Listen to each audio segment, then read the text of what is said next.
On Christmas morning, I woke up to a cold that had nothing to do with the Minnesota winter. The furnace was running. The radiators were clicking. But the house felt frozen from the inside out. There was no smell of coffee brewing. There was no sound of my grandchildren tearing through wrapping paper. There was only silence. The kind that presses against your eardrums until you can hear your own heartbeat. I am Walter Hoffman. I spent 43 years building Hoffman hardware supply from a single storefront in Rochester into a regional chain with 18 locations. I buried my wife Margaret 2 years ago. I opened my home to my daughter Karen and her husband Derek because they said the kids needed stability, because they said I needed company. What I needed, I would discover, was a deadbolt and a lawyer. I sat up in bed and checked my phone. December 25th, 7:14 a.m. No messages. No missed calls. No Merry Christmas. Dad text with a heart emoji. I put on my robe and walked down the hallway toward the guest wing, where Karen's family had been living for the past 3 years. The door was open. The beds were stripped. The closets gaped like empty mouths. Every toy, every suitcase, every sign that 4 children and 2 adults had ever occupied these rooms was gone. My chest tightened. I moved faster, ignoring the familiar ache in my left knee. I went downstairs to the kitchen, where Margaret and I had hosted 37 Christmas mornings. The counters were bare. The refrigerator hummed with nothing inside but a carton of expired milk and a sticky note. I pulled the note off the door. The handwriting was Karen's. Rushed and careless. Dad, we decided to take the kids to Cancun for Christmas. Derek got a deal through work. We tried to wake you, but you were sleeping so hard, we didn't want to disturb you. There's some stuff in the freezer. We'll be back on New Year's. Don't wait up. K. I read it twice. I read it 3 times. I held it up to the light as if different words might appear. Cancun. They had taken my grandchildren to Mexico for Christmas and left me with a sticky note and whatever stuff was in the freezer. I opened the freezer. Inside was a single frozen burrito, the cheap kind you buy in bulk at the gas station. That was my Christmas dinner. That was the value my daughter placed on the man who had paid for her college, her wedding, her house, and apparently, her vacation. I walked to my office. I sat behind the desk that had been my command center for 4 decades. I opened my laptop and logged into my banking portal. If they had booked a last-minute Christmas trip to Cancun for 6 people, it would have cost a fortune.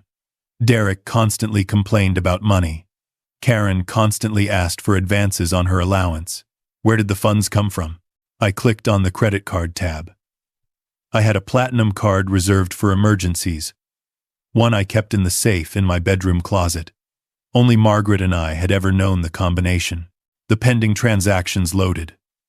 My vision blurred. Hyatt Ziva Cancun. Presidential Suite. $28,000. Delta Airlines. First class. 6 passengers. $14,200. Spa package. Premium. $3,800. They had spent over $46,000 in 48 hours. On my card, the card I kept for medical emergencies and natural disasters. They had used it to finance a beach vacation, while I ate frozen burritos alone. I did not scream. I did not cry. I sat very still and felt something shift inside me. Something that had been soft and forgiving for 67 years, turning hard and cold as the Minnesota ice outside. I picked up my phone and scrolled to a contact I had not used in years. Victor Kowalski. Vic had been my facilities manager back when I was expanding the business. He was a Polish immigrant who had served in their special forces before coming to America. He was 72 now, but he still ran the best security and locksmith operation in the state. The phone rang once. Walter. Vic's voice was gravel and whiskey. It is Christmas morning. Someone better be dead. Not yet, I said. But I need you at my house in 1 hour. Bring your tools. We're changing every lock, every code, every point of entry. And Vic, bring your truck. I have a lot of garbage that needs to go to the dump. There was a pause. Vic knew my family. He knew Karen. He knew exactly what I was saying. "You are sure about this?" he asked. I looked at the sticky note in my hand. I looked at the $46,000 charge on my screen. I have never been more sure of anything in my life. I hung up. Then I walked to the security system panel and rewound the footage to 4 a.m. The cameras showed me everything. I watched my daughter and her husband loading suitcases into an Uber at 4 in the morning. I watched Derek carrying my youngest grandson, still in his pajamas, wrapped in a blanket. I watched Karen pause at the door and look back at the house. Not with guilt, but with relief. I turned up the volume. The microphones were sensitive. They caught everything. Finally, Karen said to Derek, "I can't take another Christmas listening to his stories about Mom. It's been 2 years. He needs to move on. At least we got the trip covered." Derek laughed. "He'll never notice the card. By the time he figures it out, we'll be back. And I'll just tell him it was a billing error. He's so out of it these days." Karen agreed. "He probably won't even remember we left." I stopped the playback. I rewound it. I watched my daughter's mouth form those words again. "He's so out of it.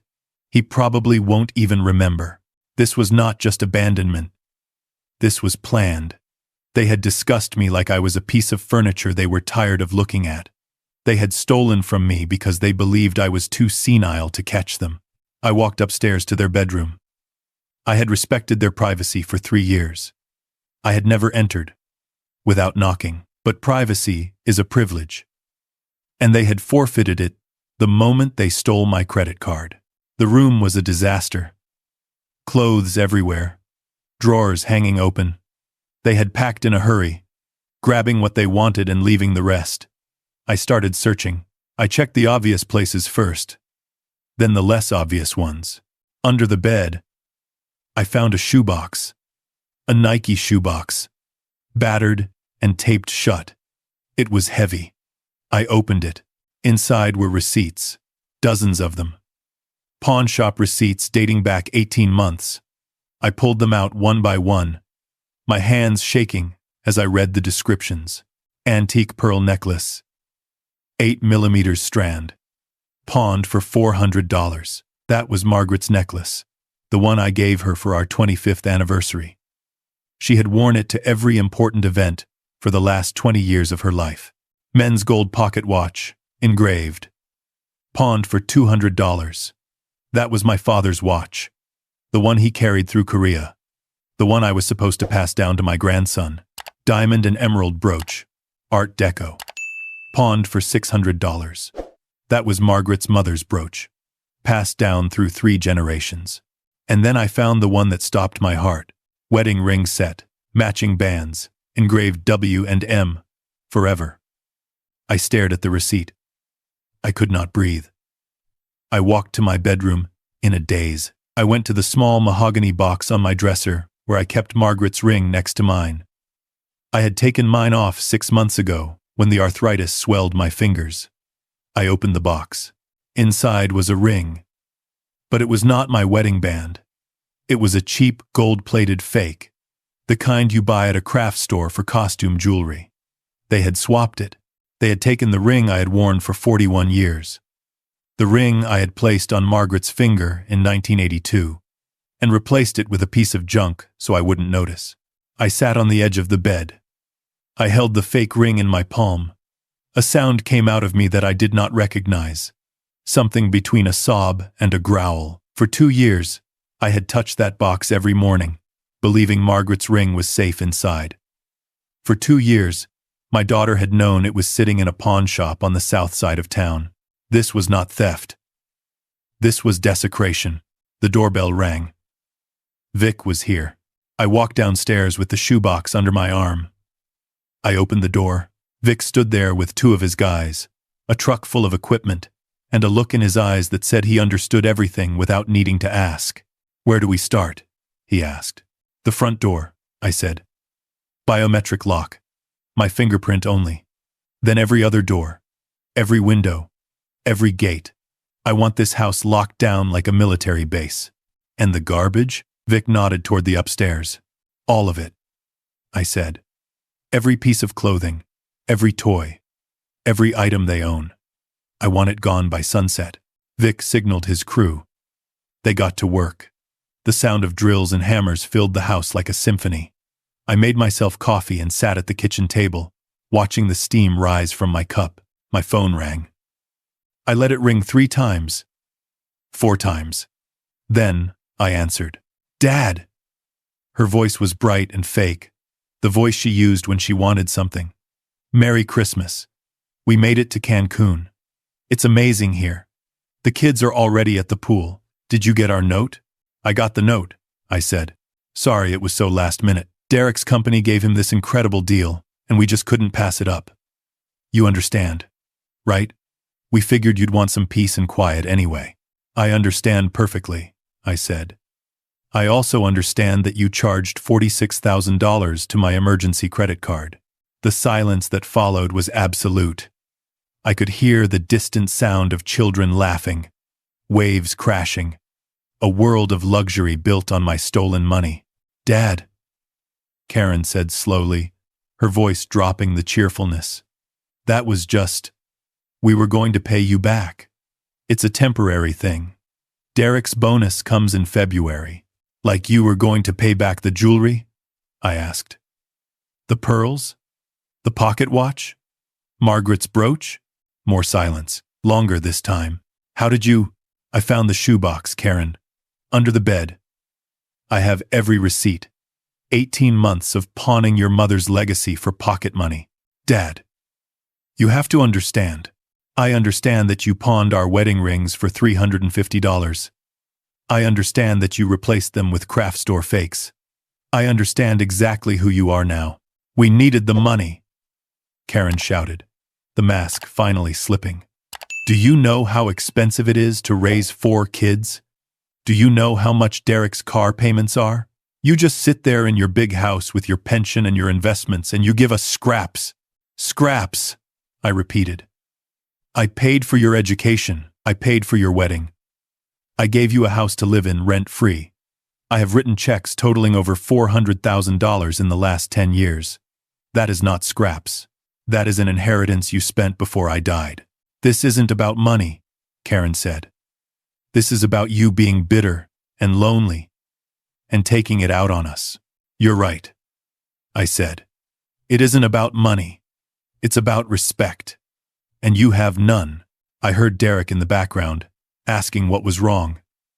Karen covered the phone and hissed something at him. Dad, listen. She came back, her voice shifting to negotiation mode. Let's talk about this when we get back. We can work something out. Just don't do anything crazy, okay? We'll be home in 6 days. No, I said. You won't. What do you mean? I reported the credit card as stolen. I told them to flag every transaction as fraud. By now, the hotel has been notified. Your card will be declined at checkout. Your flights will be canceled. You are stuck in Mexico with however much cash you brought. You can't do that! Karen screamed. The kids are here! We have nothing! You have exactly what you left me with, I said. A frozen burrito and a sticky note. Merry Christmas, Karen. Thanks for watching. And we'll see in Sassids Nights. And I talks my one. I hung up. I turned off my phone. I looked out the window and watched Vic's guys carrying armfuls of Karen's designer clothes to the truck. They did not fold them. They did not handle them with care. They stuffed them into contractor bags like the garbage they were. For the first time in 2 years, I smiled. The next call I made was to my attorney, Leonard Marsh. Leonard was 80 years old and had been my lawyer since I opened my first store. He had written my will, structured my trust, and protected my assets through 2 recessions and 1 very contentious divorce between my business partner and his wife. Leonard, I said, I need you to activate the protection clause. Leonard knew exactly what I meant. Margaret had been worried about Karen for years. She had seen the entitlement growing, the spending, the expectation that our money was their money. Before she died, she had insisted on adding a clause to our family trust. Are you certain? Leonard asked. That clause removes her as a beneficiary. It redirects everything to the Grandchildren's Education Fund and the Rochester Community Foundation. She pawned Margaret's wedding ring, I said. She left me alone on Christmas. She called me senile behind my back. I am certain. I'll have the papers ready tomorrow, Leonard said. But Walter, there's something else you should know. The house itself is titled to the trust, not to you, personally. If you want to ensure she can never claim residency again, you might want to consider a sale. And the Kunstremonten, in the next time, how fast can we sell it? If you're willing to take a loss, I know an investment group that does cash purchases. They could close in 48 hours. I looked around the house. Every room held a memory of Margaret. Every corner reminded me of the life we had built together. But those memories were poisoned now. Every time I walked past Karen's room, I would see the shoebox. Every time I touched the fake ring, I would feel the betrayal. Do it, I said. I want the house sold before she gets back. I want her to come home to a for sale sign and a locked door. Walter, you'll lose $100,000 in equity at least. I don't care about the money, I said. I care about the message. The sale closed on December 28th. An investment group from Minneapolis wired $380,000 for a house worth $500,000. I didn't negotiate. I just signed. Leonard arranged a 30-day leaseback so I could remove my belongings and control who entered the property. The new owners didn't care. They were planning to flip it anyway. I spent the next 2 days packing Margaret's real belongings, the ones Karen hadn't managed to sell. I put them in storage. I rented an apartment downtown, a modern 2-bedroom with a view of the river. It was clean and simple, and held no memories of betrayal. On December 31st, I got the notification. Karen and Derek had finally found a way back. They had borrowed money from someone, probably Derek's brother, and booked the cheapest flights available. They were landing at Minneapolis St. Paul International at 3 p.m. I drove to the house. I parked across the street. I waited. At 4:47 p.m., a battered minivan pulled up to the curb. I didn't recognize it. They must have paid someone for a ride because they couldn't afford a cab. Karen stepped out first. She was sunburned and haggard, wearing the same clothes she had probably worn for 3 days. Derek followed, struggling with luggage that looked like it had been through a war. The children tumbled out after them, cranky and confused. Karen marched up to the front door with her keys already in hand. She jabbed the key at the lock. It didn't go in. She tried again, harder, scratching the brass. Then she noticed the new panel where the old deadbolt used to be. "What the hell?" she said. She turned to look at the house. Really look at it. For the first time, every window on the ground floor was covered with plywood. A security company sticker gleamed on the door. And in the yard, planted firmly in the frozen snow, was a red sign with white letters. Sold. Karen made a sound like an animal being wounded. She staggered toward the sign and grabbed it with both hands, trying to pull it from the ground. It didn't budge. "No," she said. "No, no, no. This can't be right. He can't sell the house. It's our house. We live here." Derek ran to the door and pounded on it with his fist. "Mr. Hoffman! Walter! Open the door! This isn't funny!" Nobody answered. The house was empty. I had removed everything the day before. Karen pulled out her phone and dialed my number. It went straight to voicemail. She tried again. Same result. She started screaming into the phone, leaving messages that were equal parts threat and plea. I watched from my car across the street. I watched my daughter have her breakdown on the lawn where she used to play as a child. I watched my grandchildren crying, huddled together in the cold, not understanding why they couldn't go inside. Then Karen called the police. That was a mistake.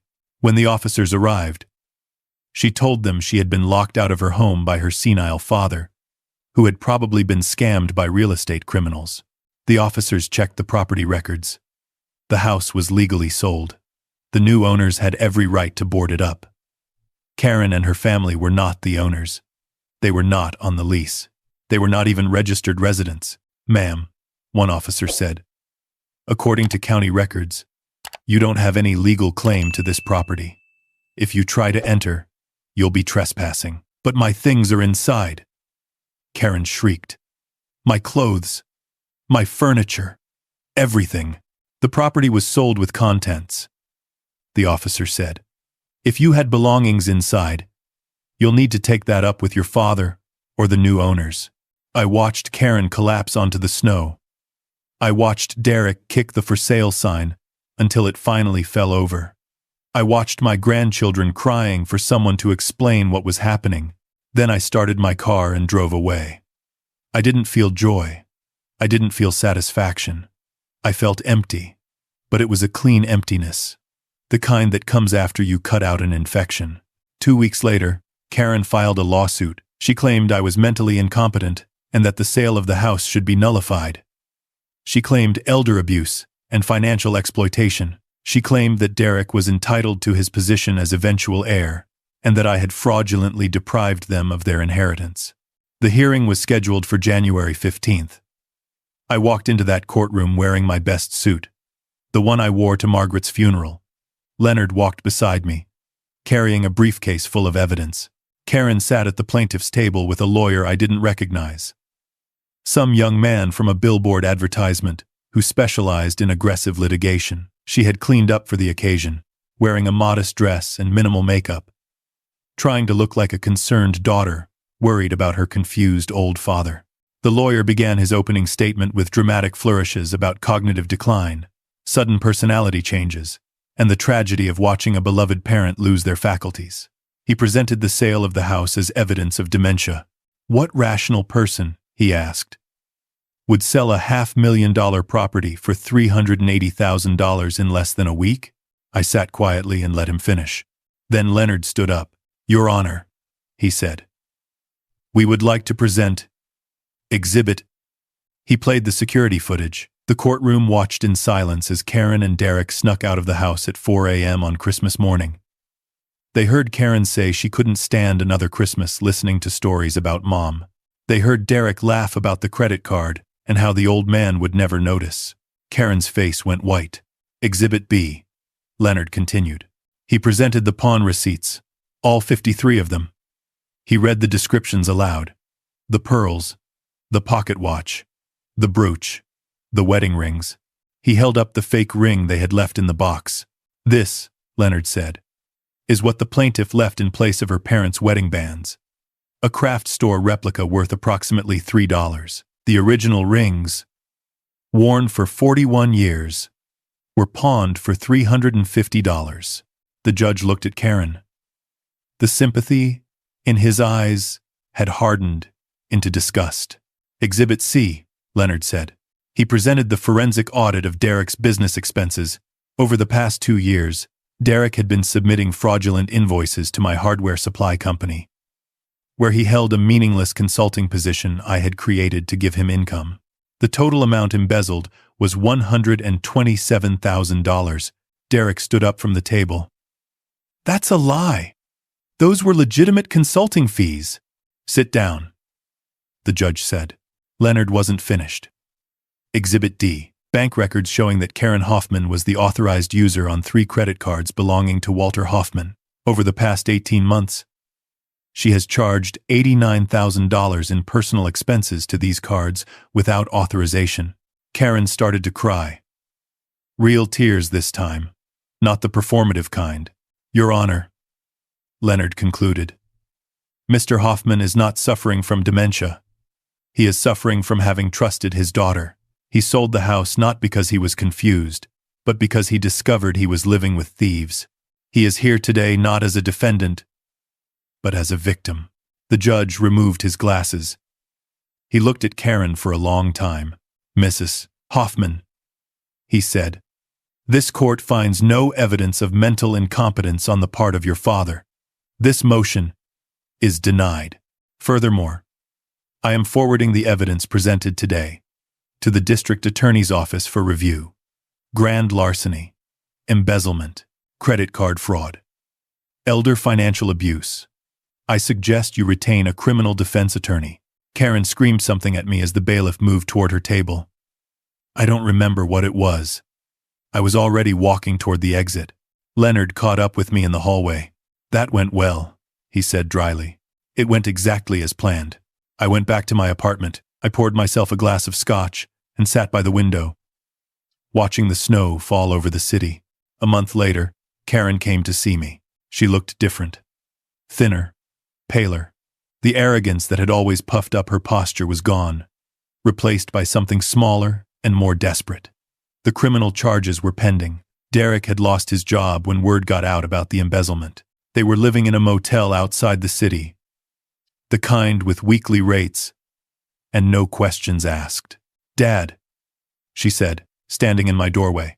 "Please, the kids are suffering. We have nothing. I know I made mistakes. I know I hurt you, but they're your grandchildren. They didn't do anything wrong." I looked at her. I saw the little girl I had raised. I saw the woman who had pawned her mother's rings. I saw both of them at once, and I didn't know which one was real. "I want to show you something," I said. I walked to my desk and pulled out a folder. Inside was a document. I handed it to her. It was a purchase agreement dated December 23rd, 2 days before Christmas. Property address: 445 Lakeview Drive. A 4-bedroom house in a good school district with a big backyard and a 2-car garage. Purchase price: $350,000. Paid in full. "I bought this house for you," I said. "It was going to be your Christmas present. The deed was going to be in your name. Free and clear. A fresh start for you and the kids." Karen's hands trembled as she read the document. "I was going to put the keys in a box under the tree," I continued. "I was going to watch you open it Christmas morning. I was going to see the look on your face when you realized you had your own home, no strings attached. Because I loved you, and I wanted you to have stability." Karen looked up at me, tears streaming down her face. "What happened to it?" she whispered. I took the document back. I turned to the last page. There was a red stamp across the bottom. Cancelled. December 25th. "I called the realtor Christmas morning," I said. "About an hour after I found the shoebox. I got my deposit back. The house sold to someone else 3 days later." Karen collapsed into a chair. She put her head in her hands and sobbed. Great heaving sobs that shook her whole body. "You could have had everything," I said. "All you had to do was stay for Christmas. All you had to do was not steal from me for one single day. But you couldn't do it. Maybe a sin's ein. Maybe a sin's. You couldn't even pretend to love me for 24 hours. "I do love you," Karen cried. I don't know what happened to me. Derek kept saying we deserved more, and I believed him, and it just spiraled out of control. "Love is not what you feel," I said. "Love is what you do. And what you did was leave me alone with a frozen burrito while you spent my money on a beach vacation. What you did was sell your mother's rings for $350. What you did was call me senile behind my back while you lived rent-free in my house." Karen had no answer. There was no answer. "I'm not going to let your children suffer," I said. "I've set up an education trust in their names. When they turn 18, they'll have access to funds for college. But you can't touch it. Derek can't touch it. It's protected by the same lawyer who drafted your mother's will, and it's ironclad." "What about us?" Karen asked. "Now you learn what I learned when I was your age," I said. "You earn your dignity instead of inheriting it. We have no money. We have no jobs. We have 4 children and a criminal case. That's your problem," I said. "You're 43 years old. It's time you solved your own problems." Karen stood up. She looked at me with something that might have been hatred or might have been respect. It was hard to tell. "You really are a cold man," she said. "No," I said. "I'm a man who finally learned to stop being warm to people who only came for the heat." She left. I closed the door behind her. That night, I made myself a proper dinner. Steak, medium rare, with roasted vegetables and a glass of good wine. I ate it slowly, savoring every bite. Margaret would have understood. She had seen this coming years ago. She had tried to warn me. She had built the protection clause into the trust, specifically because she knew Karen would eventually show her true colors. I raised my glass to her photograph on the mantel. "You were right," I said. "You were always right." The apartment was quiet. The city lights glittered below. And for the first time in years, I felt at peace. Looking back on that frozen Christmas, I learned the hardest lesson a parent can face. You cannot save someone who refuses to save themselves. For decades, I thought love meant protecting my daughter from consequences. But I was only funding her entitlement. I was teaching her that theft had no price, and that family was just another word for victim. True family isn't defined by blood. It's defined by respect. It's defined by loyalty. It's defined by showing up on Christmas morning instead of flying to Cancun. If you agree that love must be earned and never stolen, hit that like button and subscribe for more stories where justice is finally served.